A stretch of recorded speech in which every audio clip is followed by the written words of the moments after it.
Have you ever felt so exhausted and drained that you're left questioning if you're burning out?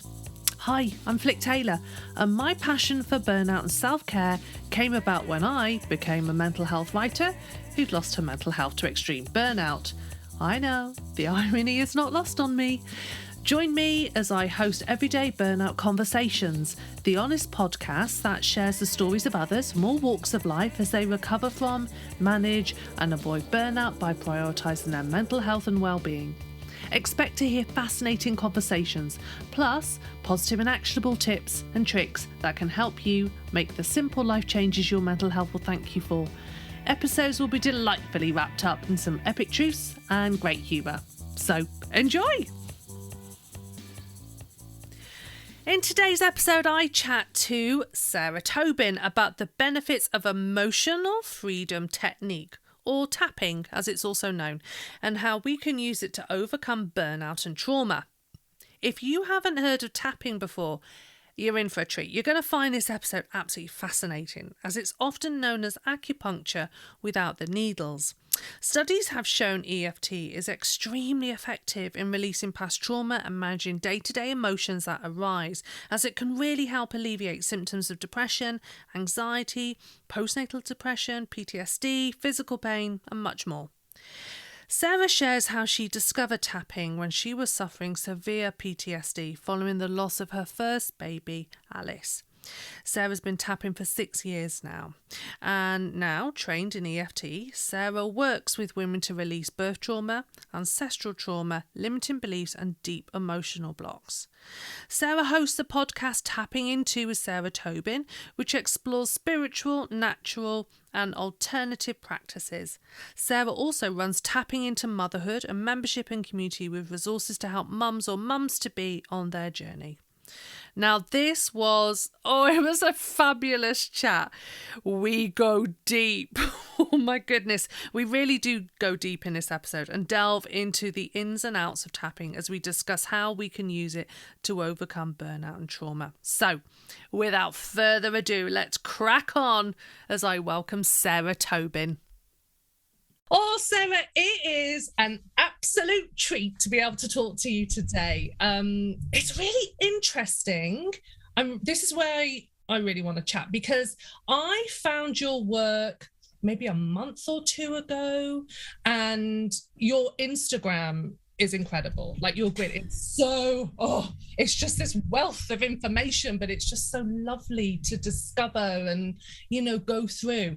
And it was a tapping video that I saw first off for anxiety, and it was the perfect time because it was the day, when you have those really tight chests and you're like, and I was lying in bed going, it's here again, like, and the video, and I just started to do it, and I was like, hang on a minute, and it really helped. And so, I followed the thread and I was looking into your work, and you have an incredible story behind EFT. And so for those who haven't yet discovered your incredible work, and they're going to be listening to this, Sarah, could you start us off by telling us a little bit about your story and how that led to you developing EFT? Sure, yeah. Well, firstly, thank you for having me and for the incredibly vibrant introduction. Thank you. I'm really pleased that you found that. Obviously, good timing, divine timing as always. Yeah. And that also you felt something shift. And that is what I love the most, is just empowering people to let go and to feel it and to feel what that is like, because I think we hold so tightly to everything. So having people feel it for themselves, like I first felt it when I needed it, is just that's my goal. That's really lovely for me. Thank you. So like most people finding tools that help them, they often find them when they're on their absolute knees. And that was certainly where I was at nearly 7 years ago, would you believe? So 7 years in November, we had our baby girl, Alice. due to complications that weren't identified during the labour itself, she was starved of oxygen, and we didn't know. I didn't know that. So eventually emergency bells went, emergency episiotomy, and she came out, arrived, but was unable to breathe. So they took her away very quickly. Luckily, we were in a hospital that had an amazing NICU, so neonatal ICU, and she was only upstairs. So, some people have had this happen and their child has to be taken to another hospital and everything. So very grateful that we were in that kind of environment. And I suppose the next 5 days were trauma beyond trauma, physical, mental, emotional, spiritual, the works, and we decided to take her off life support. I mean, in a way, it was lucky that she was so bad. The doctor said, we have an opportunity to do the right thing. He said that on day 3 or something. So we did the right thing, and it was good because it was easy for us, because there was no hope. If there would be some level of hope, we wouldn't have gone down that route, if that makes sense. So it was almost like it was always inevitable that her journey was only going to be those 5 days. And so we experienced all of that. We had family and friends around us, and then we took off to Thailand for a few weeks. It was literally, get me out of here, get me on a sunbed, and let me process this, because it was just so shocking. I mean, neither of us have come from severe trauma, and it was a shock to the system, that's for sure. So fast forward 6 months, very fortunate to be pregnant again. One thing we decided straight away was that it wasn't going to stop us from being a family, what had happened. And I was suffering from severe PTSD, and it was undiagnosed. I was getting flashbacks in the office. Like, I went back to work after 3 months. Like, I needed, when you just get bored at home and it was all consuming, and I just needed to kind of get on with it and find some kind of level of normality, no matter, even though that's not normal. It was the new normal. We talked about the new normal. So I went back probably a little bit earlier maybe than I should have, and I didn't receive any psychiatric help, for example, but I did see a counsellor that my company had provided for me. But again, that was not brilliant, really just not for me, really. This particular lady, everything just, I mean, it served a purpose for the kind of return to work part, okay, in terms of practical things maybe that I wanted to have in place and everything, but other than that, really didn't scratch the surface on the trauma element. So it turns out my sister had a car crash in, I suppose, a year maybe prior to this conversation, and she had seen somebody for some EFT, emotional freedom technique, because she was getting flashbacks from her car crash. And 3 months into pregnancy, 6 months after the loss, I was already looking ahead towards the birth of my son and thinking, like, how am I going to do it? But it was just inconceivable in a way.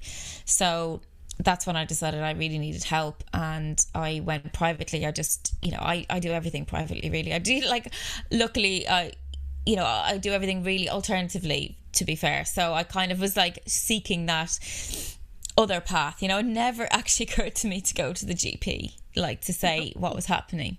Yeah. So it was because of the way I've been brought up, it was always will you go see a homeopath, or you go see a kinesiologist, or so it was kind of just natural to me that I would go see somebody who specialised, I suppose, in something to help. So I talked to this girl first. It was an amazing lady in Brighton called Kate Marilat. She had done the EFT training. She'd also trained in matrix reimprinting and birth matrix reimprinting, which I have now all trained in too. Mm-hmm. So she had done everything, that she needed to support me. And I, that first session was painful insofar as I cried the whole thing, literally the hour and a half. I cried. Yeah. But the cry was a different kind of cry. It was like oh my God, this is a letting go cry, rather than I don't know how to describe it, just a much deeper, a inside cry. Like I can't describe it properly. Whereas all the cries I'd had before that just seemed to like scratch the surface. Yeah. And I walked out of there and I rang my husband. I got in the car and I was like, that was unbelievable. Like I couldn't. The before and after was night and day. And I got home and I was like, that's amazing. I'm sure he thought I was bonkers because after kind of what I told him we'd done and everything.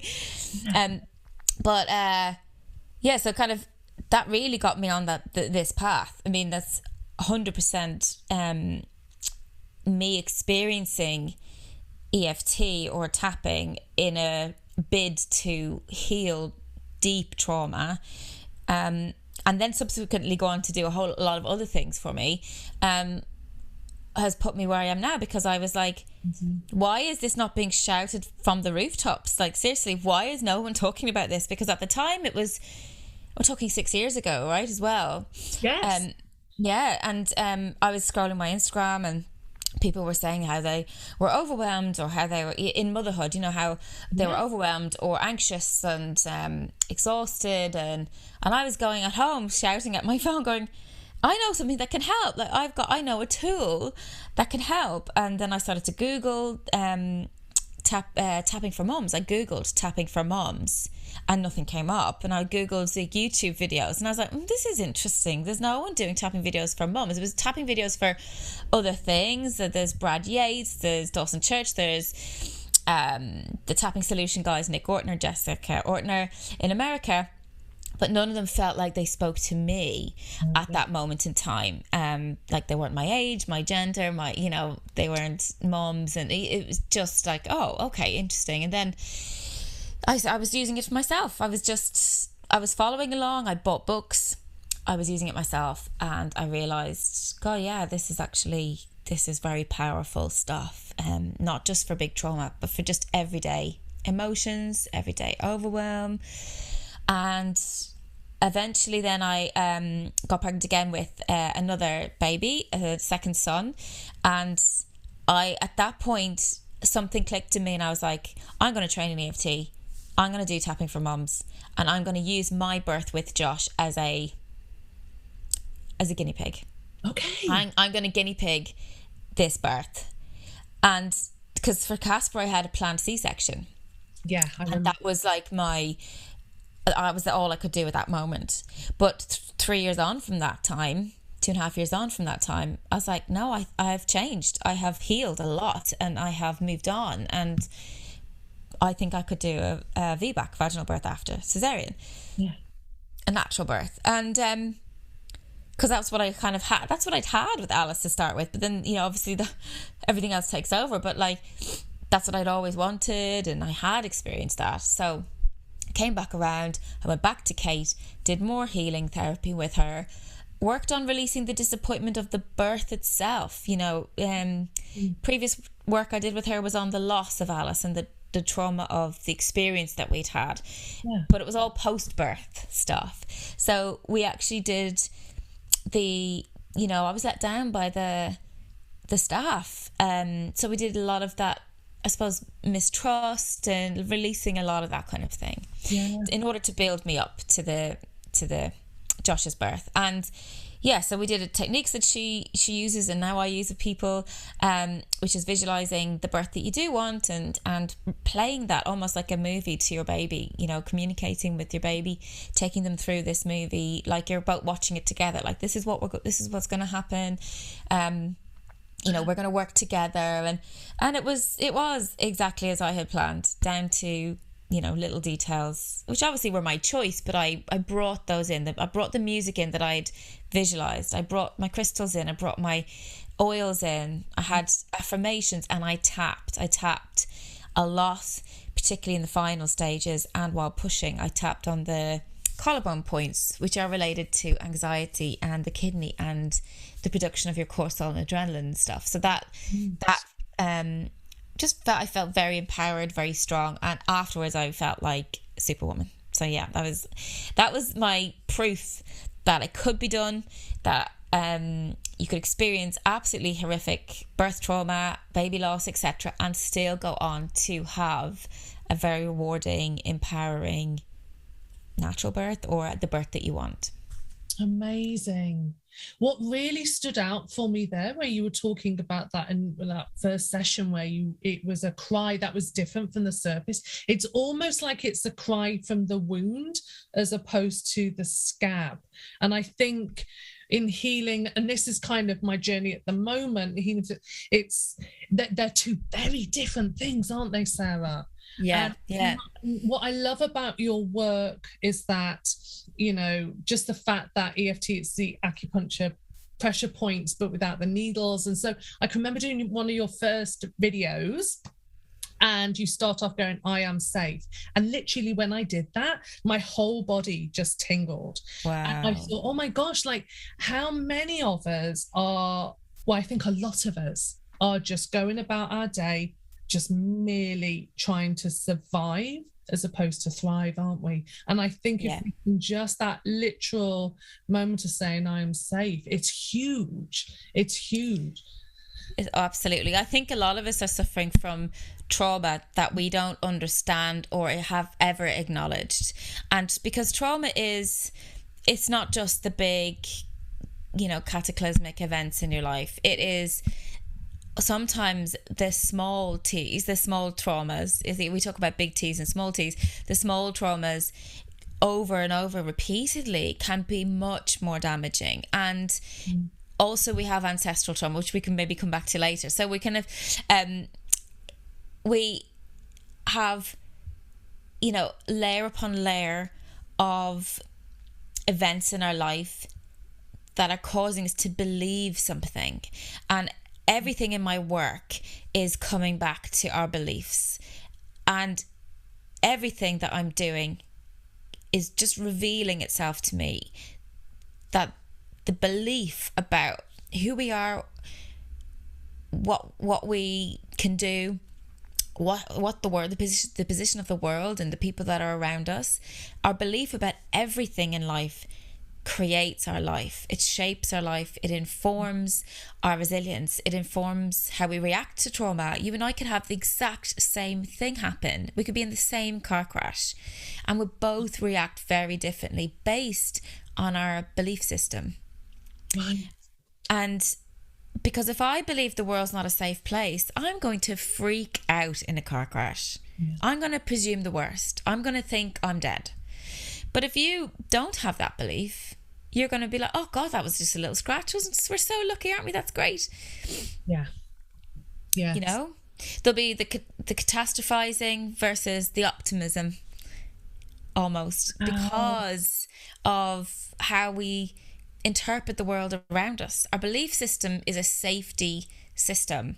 It's a safety strategy to help us keep physically safe. And it's interesting that you felt that around feeling physically safe, because all we want in life is to feel physically safe at the core, right? From birth, right? As a baby, all you need is the comfort of safety, right? So that you feel someone's looking after you and you're going to survive. It's survival. And the other thing we want is to belong. Yes. To feel loved. So we've got the physical aspect of our feeling safe and the emotional aspect of belonging and being wanted and being loved. And when those two things are threatened at any age, that's when we go into fight, flight, freeze. So our threat to physical safety, this last 2 years, every day, our threats, the threat of our physical safety, our health, those around us, the world around us, the whole world, for the first time ever, we are all on the same boat with that intensity of this threat to our safety. That is causing huge levels of stress.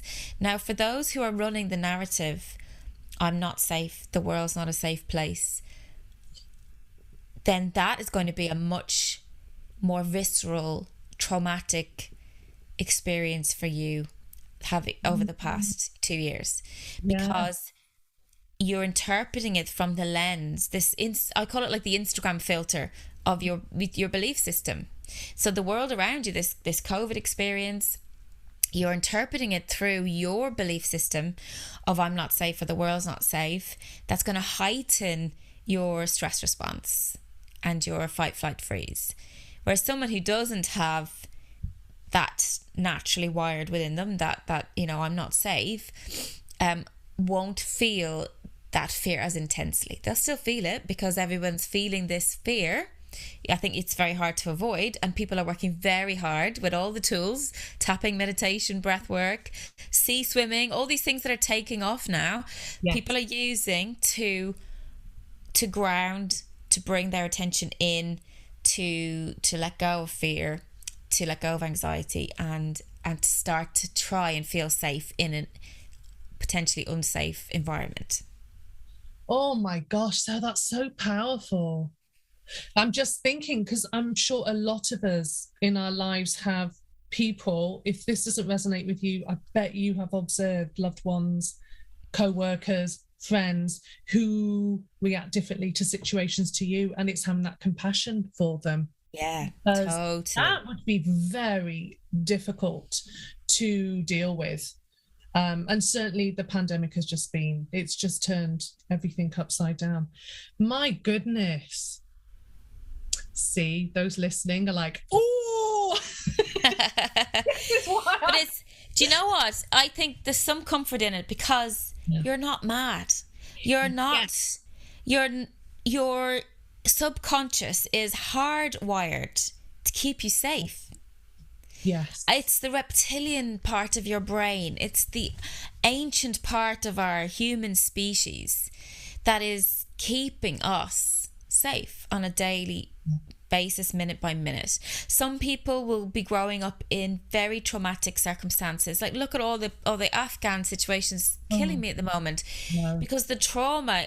Because when you understand what trauma does, and you just know the impact this is having, especially on the younger people trying to get out of the country, the people that have had to stay in the country. I just know the damage that's doing. And every time we have an experience, so this is how beliefs are created. Every time we have an experience, we will create a belief or make a decision about that thing, or about yourself, or about the world, or about the person involved. Okay, so for example, you could be in a car crash at the age of 2, and you're too young to understand that knock was because of another person on the road, or the bigger picture that, you know, everyone's safe, everything's okay. And at 2, you've also not got the ability to match an emotion to an event. So to create a picture memory, right? So you've only got an emotional memory for that event. And say the 2-year-old was scared. So now there's this fear in the body that doesn't have a memory to attach to. So I call it the trauma time capsule. So if I was 15 in a car crash, I'd be able to, in my 30s, 20s or 40s, 50s, recall the event with a picture memory, and I can tune into how I felt at the time, right? So I'm opening my trauma capsule and I'm feeling what I felt at the time. Does that make sense? Yes, absolutely. Yeah. Okay, so a 2-year-old then that doesn't have the ability, so up to 3, there's actually no ability to match an emotion with a visual picture memory. So this emotion's just floating around. They don't understand why they have it. So this child could grow up feeling extremely anxious and never have any idea that it was caused from the stress of that crash, for example. And also, when we have these events, your subconscious will kick in with a new belief. Oh, the world's not a safe place. Okay. Or Mom's not a good driver, so don't feel comfortable or safe in the car with her. So the 2-year-old might become hyper vigilant about safety. So might become more attached to mom or dad, maybe want to crossing the road, become very physically attached to mom and dad. Anytime there's a threat of safety, they're going to be on hyper alert and vigilant for that. Basically, they're trauma aware. They're scanning the environment looking for more trauma. So when you grow up with events like that, or series of events like that, of emotional neglect, emotional abuse, from either parent or caregiver, sibling, whatever it is, it just compounds and compounds and compounds, and all that you're doing is holding all that energy in your energy field. And that's why as adults we get to a place where new situations, new experiences come to us. Say we have a work deadline and we're feeling overwhelmed, but we're also holding all this overwhelm and anxiety that we've had and built up within our body system all of our childhood. Then you're just re-triggering yourself over and over. And it weighs heavy. Like anyone who's to this and can relate, my goodness, you feel it in your body, and it is heavy, isn't it? So it just forces you. It's, as you say, it's that energy, and it's really, really uncomfortable and discombobulating in a way. Like you're kind of like, what's happening? And so just that trigger, and then you're processing in your head, like, what's happening? Why is my body reacting this way? Yeah. Oh my goodness. See, everything comes back to your beliefs.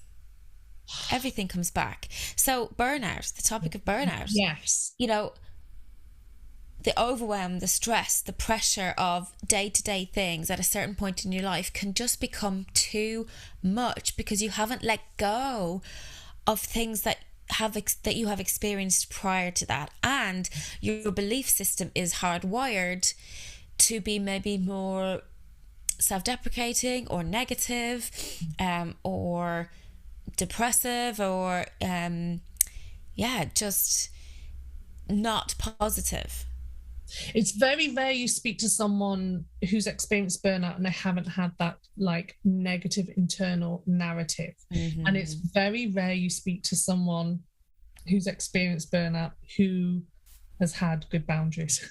Usually it's kind of, they're tough on themselves and they do everything for everyone else. They cannot say no. They can't prioritize themselves. And I think what's really interesting for me, Sarah, and I think what's so key about your work is that with burnout, yes, there's that initial recovery stage, and I've experienced that, but after you've recovered and you've rested and physically your body has started to kind of, relax, there's more to unpack. Then personally, I feel that's the deep work.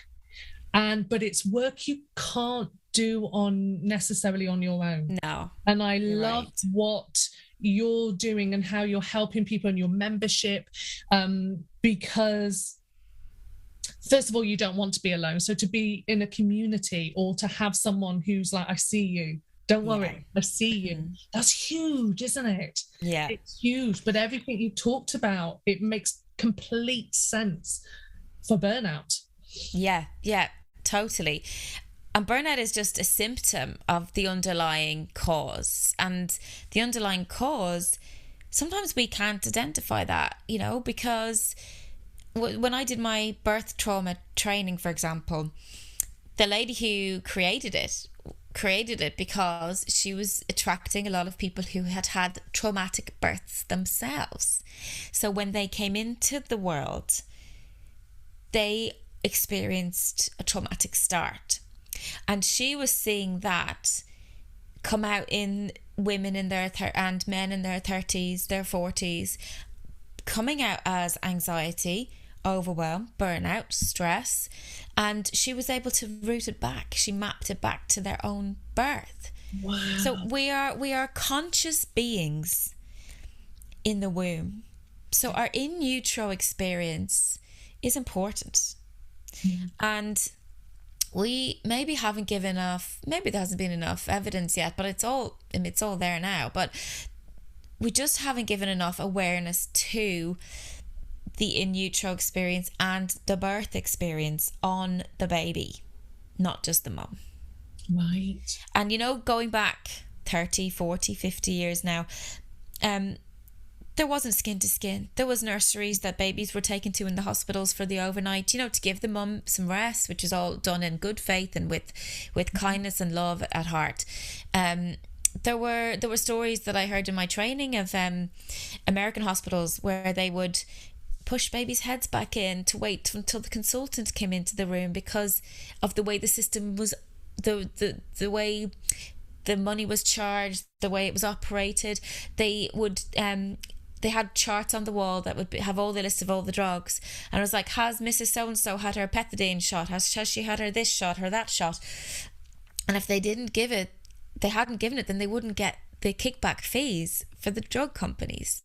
So it was like the way systems were run, it was like, oh, you know, it was all topsy-turvy.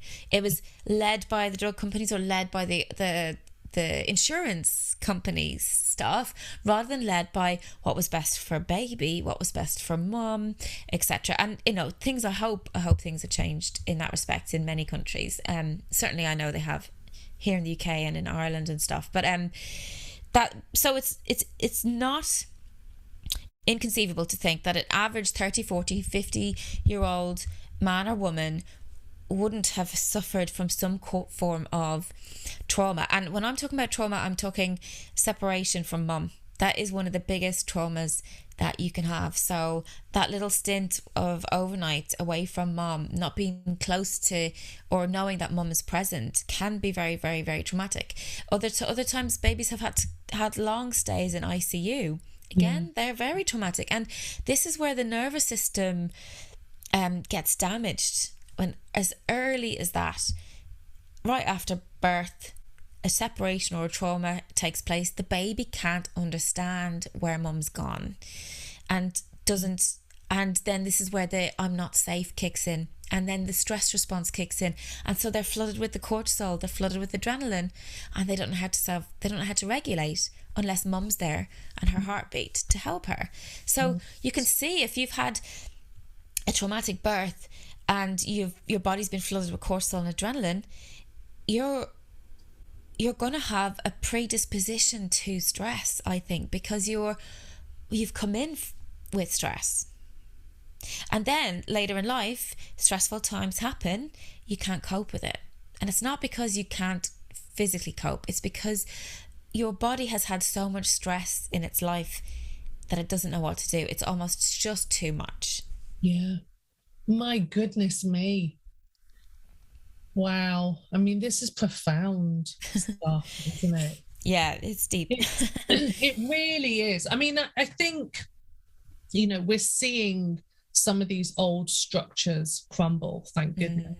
And I mean, as difficult as the pandemic has been, I hope, like society, we can kind of come out with a little bit better, a little bit further. But it's so important to be aware of, you know, work like that you're doing, because I'm just thinking, like, someone listening to this may be kind of going, oh, it's not just I need to work less hours a week. There's something else underneath it. And as you say, a lot of us, either we've spent years pushing that down, or you just don't even know what it is, so you don't even know where to start. Yeah, exactly. You can't cognitively grasp it because it happens so early in your lifetime experience.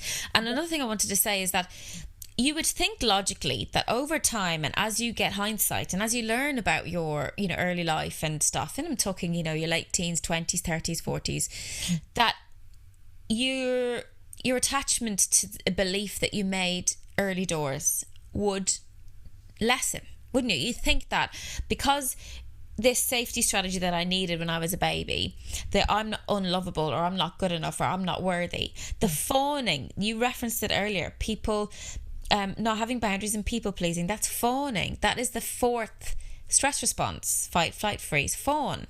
Wow. Okay. Yeah, so that is a safety strategy. So all of this comes back to some level of trauma, some limiting belief. Well, a belief that becomes limiting over time. So you would think that if I, as a child, I needed to run the safety strategy, I'm not worthy or I'm not good enough, in order to make me the good girl, right? To push me to strive better at school so I get the attention from mum and dad that I'm craving. But you think then over time, like that you'd realise, oh, I don't need that anymore. You know, I don't need to be doing that good girl thing. But actually what happens is it gets more ingrained. It gets deeper and deeper and deeper. And so I bet you anyone that has suffered from, you know, big burnouts like yourself and people that you talk to will be running some very core beliefs that are driving the pressure to be a certain person or to behave in a certain way or to achieve a certain thing. So this success drive or something, there'll be something there, there'll be a belief there, a core belief there that is driving what has led to the burnout, as the body gives out, basically. Body's like, enough's enough, I need a break. So yeah, once you heal from that, you really need to go in and ask yourself, what got me to that place? What is the belief that I have been running over and over that has brought me to this place? Like, I love being the detective. I when I work with clients, I'm listening for clues. They're talking about stuff and I'm probing. And when did you first feel like that? And why? And I keep going, and we'll hit on it. We will find the trauma. We will find the belief that caused it. And people can do that themselves, but obviously it's nicer to be driven and to be contained and held in that journey. But there will be a belief, there will be something there that just needs to be reprogrammed. Okay, so think of your belief system as the ones and zeros in the back end of a hard drive of a computer. Okay, you've got this safety strategy that is a program in your subconscious. Now the subconscious, which is kind of annoying, but also it's needed, runs your brain power at 95% of the show, right? So your subconscious drives 95% of the show, which means cognitively, me, 5% wanting to change my belief for I'm not good enough into I am good enough or I am enough is not going to cut it. It has to be done in the subconscious. The changing, the rewriting, the reprogramming has to be done in the back end. And that's where I suppose you can seek support and help with, because it's so hard on your own without knowing the tools to reprogram your subconscious.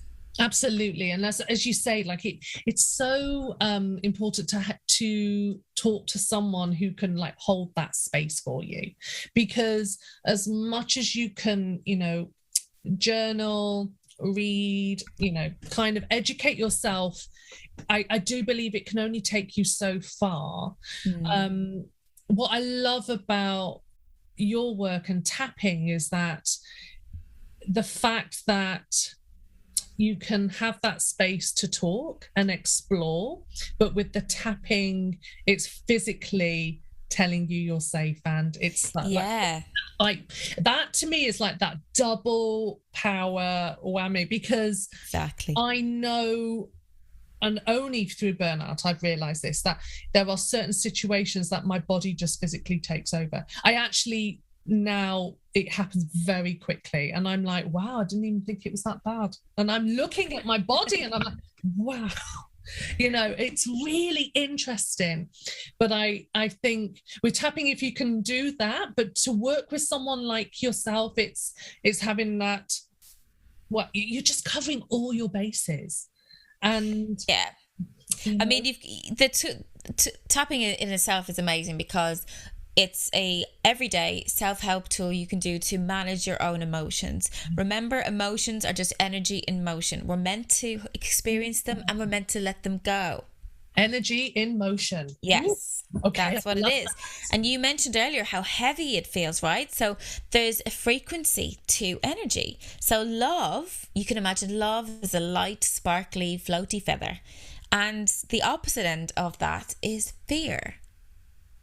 Okay. And that's a dense, heavier emotion. Literally, it is a frequency. We are all energy. And if we understand how energy works, it helps explain so much. So having years and years and years of denser energies in your life, that's what you're referring to earlier, how it just gets so heavy and it's hard to let go, and your body kind of gives up a little bit. It's just, needs a break. Yeah. So what tapping actually does is it lets go of these energies. You actively choose to let it go. So you're consciously saying, I choose to let go, while sending a signal to your brain that tells it I'm safe. The double whammy there. So the amygdala in the brain is receiving this message. I think of it like a light switch. The tapping is you're flicking a light switch in the body, which turns off the cortisol and the adrenaline. So instantly you're getting a reduction in the stress response hormones, which is going to make you feel better. It's going to help you breathe better. It's going to help you feel more grounded, bringing your awareness back into your body, not kind of all over the place and up in your head. You're going to, every day you can release what comes up. Every day. You can do this by yourself. You can follow a YouTube video. You can watch something of mine, someone else's. You could do a workshop. You could read a book. Okay. So you can teach yourself any moment at any time how to let go. And do you know what? It's the biggest gift you could give your children or your family members. We should be doing this. Yeah. Well, I was like, oh my God, I have to do this with my boys. I have to either build this into our morning breakfast routine or evening routine. But it would be amazing if they did this at schools. Yeah, I know. And there are schools doing it, just not enough and nowhere near. But, one step at a time. Yeah, we'll get there. Yeah. I really want to take the knowledge, the understanding of how our beliefs are created. I want to take that to secondary schools, because especially for girls in secondary school. I went to an all-girl Catholic school in Ireland, and Jesus, like the understanding of how our mind actually works was so far removed from anything I would have ever learned in school, and I'm only learning now, and I'm about to hit 40. So that's another plan. I really, really want to get young people to understand, because that's the point in time you could make incredible shift in your trajectory from whatever you've come from prior, to be able to pivot and walk a different path. And that power is within every single one of us at any moment. It's huge, because as a mum, and I say this often, probably regular listeners are like, well, she goes again, but I'm a big believer, like, little eyes are watching you. Like, it's why it's so important to look after yourself, because you're this model. And I'm just thinking, we kind of, certainly my own burnout, and when I've spoken to other people, like the things you rely on, alcohol, like caffeine, sugar, they're just kind of your go-tos when you're in the middle of it. But can you imagine if you had a practice that you kind of rewire that and actually, I'm feeling it, okay, I'm going to spend 5 minutes. Yeah. It's so simple. Totally. But you're going to get two very different outcomes. Oh, 100%. I mean, I had somebody message me with a testimonial, but she didn't want me to use it publicly, because it is about her husband. Okay. And I don't know his name or anything, so I won't be sharing anything too much here. But he has had panic attacks since he was 12 or 13. And when he is now into his probably 40s. They have 2 children, and every time he has a panic attack, which is kind of biannually, she has to completely take over the parenting. She has to look after him and the children, and it becomes a very big, debilitating, week interrupting kind of event. And she said recently he started to feel like this panic attack coming on. And she's like, well, why don't we try tapping? Because she's obviously been following me for a while, did a little bit herself, I think, and got him to tap on one of my videos on YouTube. Now, it probably wasn't even related to panic attacks. Okay, so it was just kind of a overwhelm or letting go or something. And she said for the first time ever, he didn't have the panic attack. And I couldn't believe it. You know, amazing experience and feedback from him that he, for the first time, felt he could control the panic attacks he's been suffering from for decades. Like, wow. Incredible. Because the thing is, with a panic attack, a lot of people I've chatted to, and I've experienced a little myself, is that there's nothing more terrifying than that feel of, oh my God, I'm going to have a panic attack. Like, the anxiety builds up over the anxiety. It's like, oh my God, it's coming. Is it coming? Can I stop it? And that in turn creates this huge melting pot of anxiety. Yes. Because if you can just interrupt yourself. So the minute you even start to feel the little, you know when that's coming, right? Everyone knows when they get that. They starts either in the stomach and builds, or they feel it in their body. And this is where triggers come in. We can be triggered all the time into this kind of, this space, this energy. So if we know what our triggers are, isn't it be great to then either avoid them or tap on the knowledge of those triggers, or when those triggers happen, be straight in with some tapping. So before it even becomes something in your body. The collarbone point in particular, if anyone wants to Google the K27 point, I think that's the acupuncture point or the acupressure point for it. That is the anxiety, fear-based point that links directly to the kidneys, where you are producing the cortisol and the adrenaline. So if you could take one thing from this today, if you ever feel anxious, so that's including nervous, fear, even overwhelm, you could just take some few deep breaths, tapping on both sides of this. So it's under the collarbone, the fleshy part, not too anywhere actually across the top, anywhere across here, and take some deep breaths, and in your mind or out loud just say, I am safe. Okay. I'm safe, and I choose to feel safe. We forget that we have a lot of power in our choice. I choose to let go, I choose to feel safe, and that will start to bring that down really quickly. My goodness. Yeah, you're right. Just the fact that you can say, I choose to feel safe as well. That's a huge thing, because because we kind of just react, and we're dealing with our reactions. If you can take that step back and the breath, you kind of can go, oh, I actually have some choice over it. Exactly. So I think, sorry, I was going to say, I think too that an element that we haven't discussed yet that is also, I feel, is important is our soul, the soul connection. And when we have trauma, we disconnect. So it's, when you would see a child say, oh, she's away with the fairies, or, she's totally, up in the clouds, completely like cuckoo land. It's because a lot of her soul is just struggling in the environment that the child is in, or the person's in. So it could be just something where, so the example of like my experience, I mean, I completely probably just disconnected because the pain was so much to hold in my body. I didn't want to feel it. So there was times where I felt like I was, outer body experience type thing, where your soul is never fully disconnected. It just jumps out of the body a little bit. So imagine it's kind of tethered with a cord. It's still there. It's just floating like a balloon above you a little bit. So when your soul and your gut instinct, your connection to your true self, you feel grounded, you feel safe, you feel secure in your confidence of who you are. When we experience trauma, that part of ourselves just jumps ship, because it's just much easier to not be in the body. And when that happens, what takes over? The mind. So this is when we get into the mind running the show, because it's gone into safety overdrive, because the spirit isn't in control anymore. The soul's not in control anymore. So the mind has to step up and take over.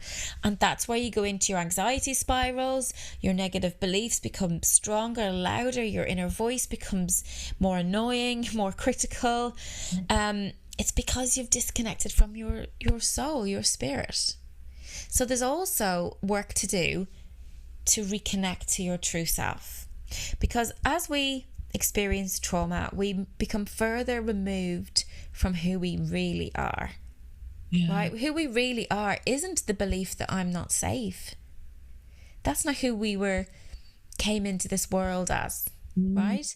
So all the experiences, all the limiting beliefs, all the negative events in our lives just take us a little step further away from who are we. And that's why we get to a place of burnout in our 30s, 40s, 50s, because we're like, oh my God, who am I now? Yes. I've had my children. They're now at school, or they're on their way, or your postpartum couple of years that you feel is finished. It's like, well, what now? Who am I? I've given so much of my life to my family or extended family or whatever, and perhaps you've also lost a lot of your childhood, not being connected to who you really are. So you hit 30s and 40s, 50s, and you're like, I don't even know what I like anymore. I don't like this taste of food anymore. I don't like this drink anymore. And, all of a sudden you're just like, who am I? Yes. I was talking to a friend just on Sunday, actually, and she's had a rough good 5 years, but certainly the last couple of years have been incredibly intense. And she just said, she sat at my table and just said, you know what? I don't even know what I like anymore. I can't even say what makes me happy. I don't know. Yeah. What would you recommend? What do you say to clients when they're kind of sat in that seat of, I've lost complete orientation with myself? Like, yeah, I mean, there's I suppose a lot. Yeah, it is tricky, but there's lots of things that can be done. So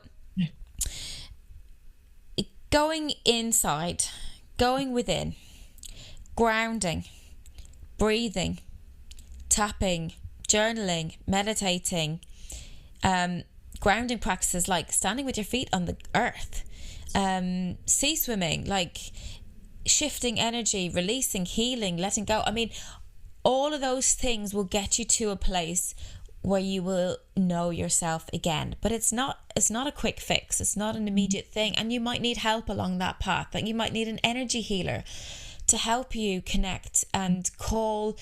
A lot of people do it as well. It's like, I call all lost soul fragments home. I call all parts of myself home that have disconnected. You literally call yourself back into your body, because if you've been floating away, or often with trauma we will, like shattered glass, it's like we leave a little sliver of glass in our different experiences. A little piece of our heart is kind of held in these traumatic events, and you can imagine and picture them coming back into your body.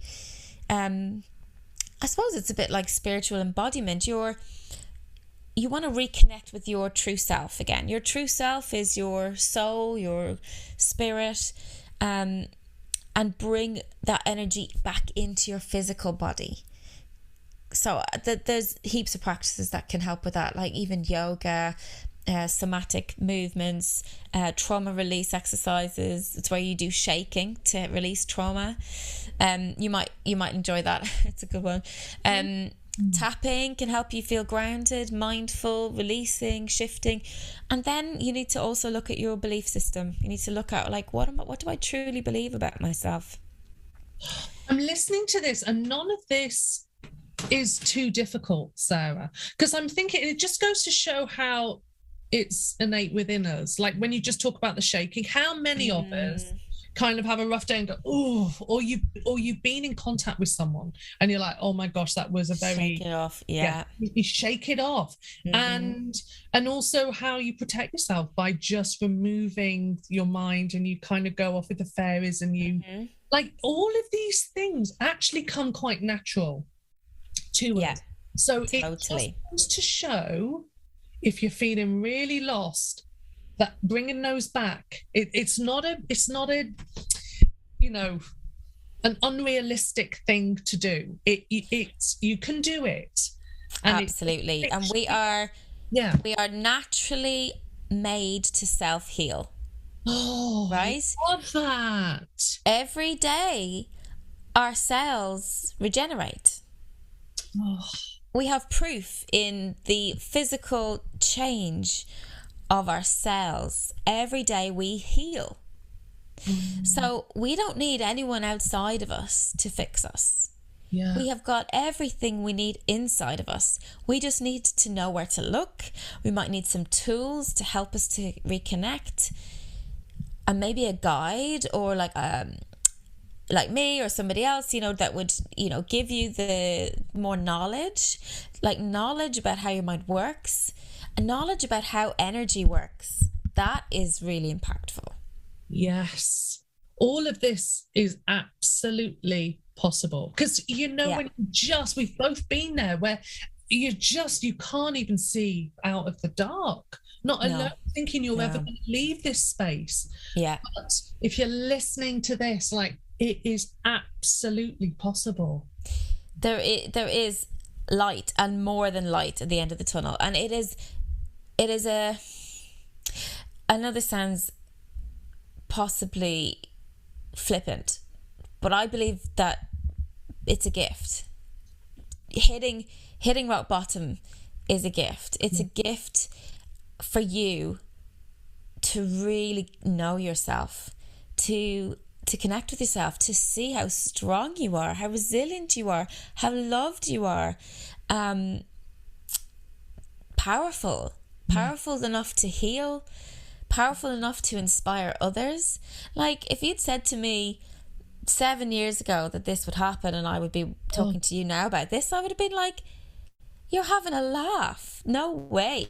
It would have scared the crap out of me, to be fair as well. I would have said this, I can't do it. I would have said I can't do it. Yeah. And what this whole journey just keeps teaching me, and not just about me, but how incredibly powerful everyone is, and also that the kids that are coming into the world in this last decade or so are just, they're not experiencing, I don't think they're going to experience the same kind of things we are. I mean, we're purging for the generations above us. This is the ancestral stuff now.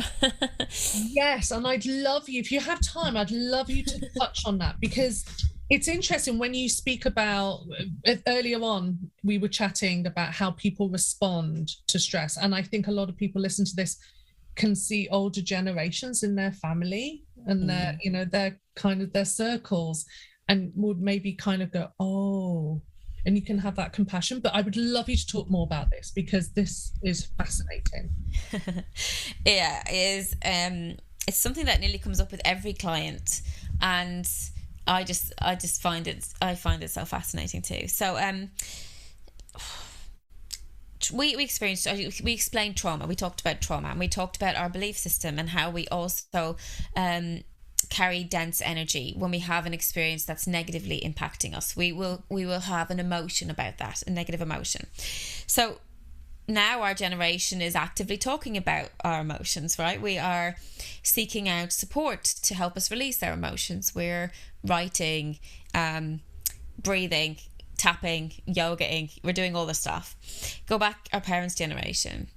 What were they doing to help them release their emotions? Now go back another generation and another one again, right? So ancestral trauma is unresolved, unhealed, unexpressed trauma within the family line that gets passed genetically and energetically down from one generation to the next. And this has been proven with the Holocaust survivors. There's a amazing researcher in New York called Rachel Yehuda. She has been researching I think 2 generations of particular genetic markers in the DNA structure of these families. And there's been when we have trauma, it doesn't only affect our energetic body or our mental body, but affects our physical body as well, and it can change our DNA structure, and that's what gets passed down the generations as well. So where this has come up in a lot of my clients is where there is tragedy in the family. So premature death of a family member, or baby loss, or very, very big families. So I've worked with a lot of Irish people who have had their grandparents come from 8, 9, 10, 11, 12 children families. And the biggest cause of this level of trauma, as I said earlier, is the separation from mum. It's not getting what you need from mum in particular. Unfortunately, mothers have a bit more responsibility here. Dads get away with more. When we don't get the love that we need from our mother, we create these beliefs: I'm not good enough, I'm not worthy, I'm unlovable, and so on, right? And it's those that then shape the behavior of, say, your parent or your grandparent, right? So say, for example, 2-3 generations ago, they had 12 children. Who was getting the love they need in that family? Yeah. The love and the attention that they need, right? So this is just physically impossible. Yeah. Then each of those 12 family members has had a very neglected childhood because they are not receiving the energy that they want, that they need. 6, 7, 8 of them go on to rely on alcohol or drugs to fill them up. Then they have children, and they're passing that genetic disposition for connection to maybe addiction or alcohol, drugs, etc. The belief, I'm not good enough, I'm not lovable, etc. That all gets passed down. Okay. So you when you're born, and I'm guilty of repeating this, but you're not born with a blank sheet of paper. Unfortunately, you're born with the country's trauma that you're born into, right? The ancestral, the history of the country, in particular war-torn countries. In Ireland, it was the famine. That was what came up for a client. She connected to sadness, and she could see an ancestor all in grey, and she just said, it's the famine. She knew instantly. She literally saw in her mind and connected with an ancestor from the famine, that she had been holding this sadness down the line. And down the line, I mean the family lines. Yeah. So we can have this countrywide trauma. Then we have our family's individual trauma, the trauma from mum's line, the trauma from dad's line. We can have birth trauma of our mum or of ourselves, or that if that birth trauma has been passed down the line. Huge amount. And this can manifest in various ways. And primarily this really impacts our health. They did a study, I'm not going to get this right, but I'll try to remember it. They did a study where they looked at the health of people in their midlife, of those who had very positive relationships with their parents. Okay. So and those that had very negative relationships with their parents. Okay. The ones with negative relationships with their mothers, I think, were 4 times more likely to have some form of very serious illness like cancer or a heart disease or something. Wow. So the relationship with our mother, which will be annoying and difficult for a lot to hear, is actually one of the most important relationships we can have in our lives, because it sets us up to have and create our own relationship with ourselves. If we don't get what we need from our mom, we're not going to have that strong sense of self, are we? We're not going to have a strong, confident self-belief. Yeah. So that's why this work is so deep, because it doesn't just start with us. And actually the book that I would recommend for this, if anyone's interested, is It Didn't Start With Us by Mark Wallin, Woyln. And I am doing an ancestral trauma workshop mid-September, but it probably won't be this won't be out in time. But anyway, so this is something I'm passionate about educating people on, because I think when someone says to you, but this isn't yours. It didn't start with you. You're not to blame. Then you can just go, oh, it's like a weight taken off your shoulders. Oh, huge. This isn't yours. You don't have to carry it anymore. You don't have to be responsible for your mum's happiness. Yes. You are not responsible for your mum or your dad's happiness. In fact, you are not responsible for anyone's happiness other than your own. And that includes your children. Yeah. You're responsible for teaching them, for educating them, for clothing them, feeding them, for loving them, and for teaching them how to find happiness in their life experiences. But you're not responsible for making them happy. Yeah. And we shouldn't feel responsible for our parents anymore either. So I do that a lot with people, is we hand back responsibility to mum and dad. It's very powerful. It's so this whole work, it's just so transformative. I mean, it really helps you not only realign with yourself and your wants, but can just, I'm just sat here and I can feel my shoulders there's a different energy in them, because I'm just thinking, can you imagine a life where you've done this work and how that feels? And I've had like neck issues this week, and I've just all of a sudden gone, oh, well, that's lighter, isn't it? It's incredible work. It really is, Sarah. It is. And when you do it for yourself, you're healing both ways on the ancestral line. So you're going back up the line. Yeah. You're letting go for your mum, for her mum and dad, and beyond. And you're also healing energetically for your children.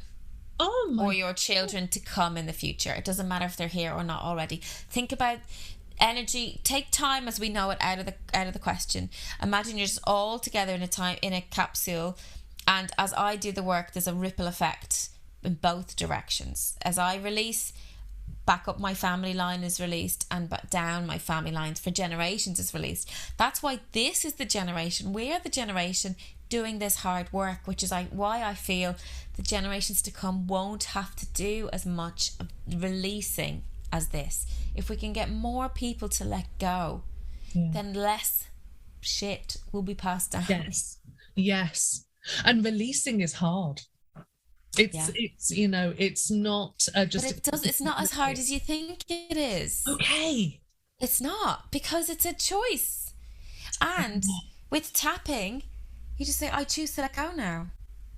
I choose to let go. As you tap through the points, I choose to let go of this emotion. And it lets go. Like, we think we just hold too tightly.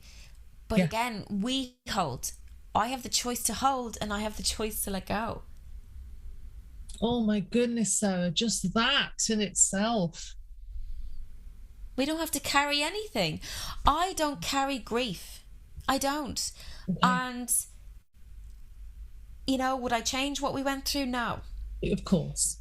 And I'm very connected to Alice spiritually. I believe that she's my guide, and she works with me, and I've chosen to not hold grief as an energy, because I don't want to be weighed down by it when I don't have to be. Yeah. But that was a choice I made, and I know some people like to hold that energy because they think it maybe connects them to that person. But I found another way to connect. I don't need the grief to connect positively with my daughter's energy. Yeah. And so I've chosen not to. It's amazing. That's amazing. Well, I hope that gives people some hope. It absolutely does. And this is, oh my gosh, I can't believe we've had this session. Like, I knew I wanted to talk to you, and I knew you would be able to really give, people listening like some wisdom, but oh my gosh, this has been an incredible chat, because wow, it's just transformative on so many layers. And as I said, like burnout, yes, there's that burnout, but oh my gosh, there's so much more beneath it. and let's really start to. I was chatting to Deb Edwards, and she was saying burnout needs a rebrand, and I was like, oh, she's so right. She's so right, because there's so much more there than just I'm burnt out and I need to, my working out. It's not that. It's a symptom. Yeah. It's an absolute last resort from your body that's screaming at you to listen and to heal. Like, what we're talking about here is deep cellular healing. Yes. Right? When you can let go of something, your cells transform. Well, I didn't explain this, but your cells either rest, regenerate, and recover. Expel toxins, grow, change, morph, adapt, right? So they're doing that, or they're in fight, flight, freeze. So the more time you're in stress mode, overwhelm, anxiety, fight, flight, freeze, cortisol, adrenaline pumping, the less, actually, no regeneration of the cells is happening. No natural healing is happening. So really, our goal every day should be to reduce our cortisol and adrenaline as much as possible, because long term, the cortisol and adrenaline lead to all sorts of nasty long-term illness or really bad outcomes for us. And when we can switch that off and our cells kick back in, the toxins can start to be released. That's why we need to drink lots of water after you do tapping or meditating or other things where you're kind of letting go. Is because your cells would then be like, oh, thank God, if you let that go, I can get back into working properly again. So if we can get our cells working properly, our physical health, our everyday, day-to-day energy will improve. Oh my goodness. Okay. So that should be a good incentive for people. Exactly. You don't need to hit rock bottom to figure this out. We've done that for them, right? So if anyone's listening who's on a slippery slope, yes, you don't have to. Stop right now in your tracks. Choose to not go to rock bottom, because you don't need to. Yes. Right now, today, in this moment, you can make a choice to start walking another path. And on that path will be a road to reconnecting with who you are, rediscovering, grounding, experiencing more joy, releasing, healing, loving yourself, that self-compassion. All of that is possible right now. That path is waiting for you to step on it. Oh, what a lovely visual. Oh, what a lovely way to end. My goodness. So this has been incredible.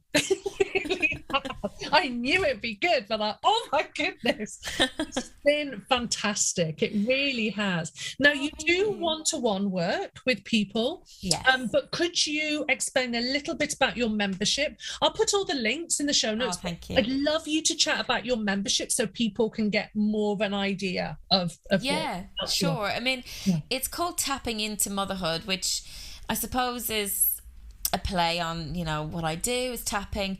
But it's really about the motherhood journey. And so there's some people in there who are still waiting to get on the motherhood journey, and they're actively trying and using some of the tools and techniques within there. And then there's people who have been mums for a long period of time, so have older children, younger children. There's a right mix, single mums in partnerships, it's a mix of everything. And right now they're primarily UK and Ireland, but I'd love to be expanding that internationally. Absolutely. Yes. It is a library, so we use the Kajabi platform, which is just a function. It has an app and it has a desktop version, which is just a library of 50 plus tapping videos, audios, meditations, workshops. So there's ancestor workshops in there. There's there's even more.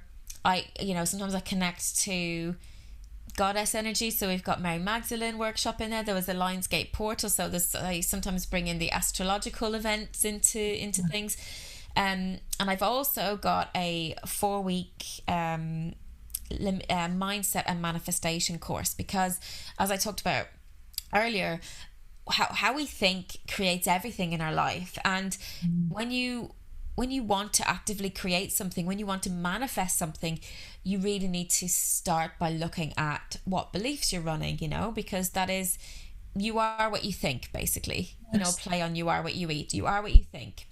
Yeah. So if you want to create certain things in your life, then you have to think a certain way, i.e. positively, primarily positively, and you need to project that out to the world as often as you can. So there's a course for that, because I think that's so fundamental to the trajectory of your life. How you think just shapes everything, as we've discussed. And then every month we meet, and then we do a live, and sometimes that's a closed member group, and sometimes it's open to other people, like the Ancestral Trauma Workshop. And every few months we do a closed member tapping circle and sharing, where people will tell me how they're feeling, and we'll just tap as a group. We'll tap on all the things that are coming up for people. Last month it was about overwhelm, anxiety, and the anxiety of the world things coming back to normal, or kind of returning to semi-normal, and people going back into the workspace or not, and the feelings that were coming up about that. So yeah, it's a lovely space, really welcoming, and I'm just very honoured to, I suppose, that people are trusting me to help them on the path. Yeah. Oh my goodness. Amazing. Well, I will put all the details in the show notes. And I really encourage anyone listening to go and find you on Instagram and really follow the thread and look more into your work, because I think you're just an incredible person. So when I look at your Instagram, you're just this light, and it's just so lovely to see that positivity on Instagram. It just that genuine, lovely light. And yes, it's been fantastic. I loved your post about Alice and the butterflies. I had to light a little candle here today for Alice. I know, yeah, thank you. She's going to be with us. It's going to be fun. I love it. But she absolutely guides everything I do. So I'm very motivated to help others, because I have experienced another path, and I just want others to be able to see that they don't have to stay in the depths of grief or pain or trauma any longer. Yes. Yeah, we really shouldn't be doing it. No. Oh my gosh, Sarah, thank you Thanks for having me. So much for your time today. This has been incredible, and it's going to be so helpful in so many ways. And we both know that it's going to help so many people that we'll never know about.